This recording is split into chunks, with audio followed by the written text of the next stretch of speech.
I don't know about you, but I'm insatiably curious, and I try to go to 1 to 3 countries a year I've never been to. And I've been all over Africa, Central America, South America, the Middle East, Central Asia. I'm interested in any culture, and there's a lot of places where chances are I won't be able to go. And it sucks, because I do want to go to a lot of these countries. There's no place I've ever been that wasn't interesting. See other realities in the world, the human stories that you might not necessarily see in your own city or wherever you live. And the fact that it broadens you, it makes discrimination fairly impossible. And it lessens your fear of the world, which is a good place to be, to not be afraid and to welcome the world and to become more curious. And that's why I travel. It's like, for me, it's like adding gasoline to a fire. As I come back from a trip, it only makes me want to plan the next one. And the further out I go, my key interest is people.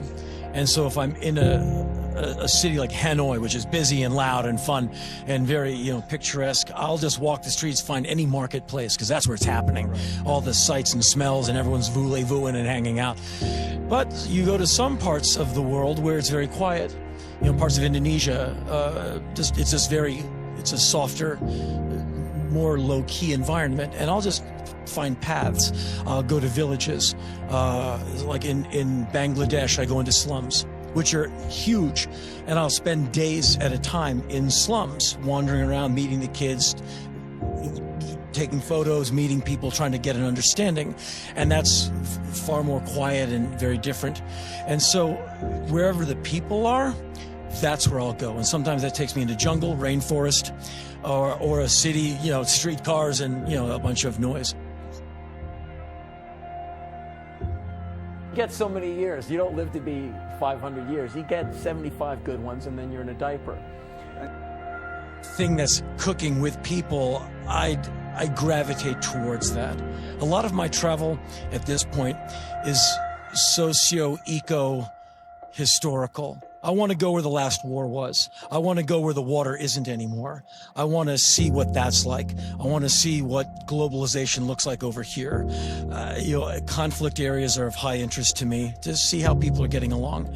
And so I'm not a thrill seeker. I'm not a tough guy at all, but I am curious to see, to answer that question, how you living. And sometimes when countries you're advised not to go, that makes me very interested, which has led me to places like, Iran, North Korea, Pakistan, Syria, Lebanon, places like that.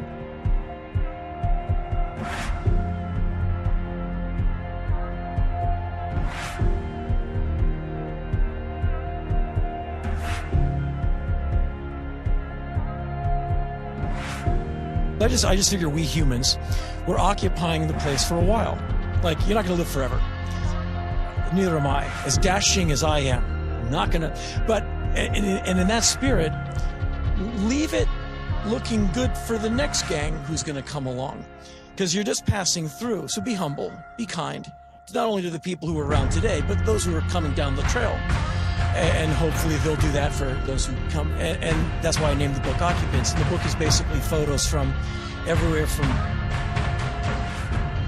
I'm just very aware of it. And I'm 45, and when I'm 65, there's no way I'm going to have all the sap in my bones I have now. So while I can still hike up the side of something, I want to do it.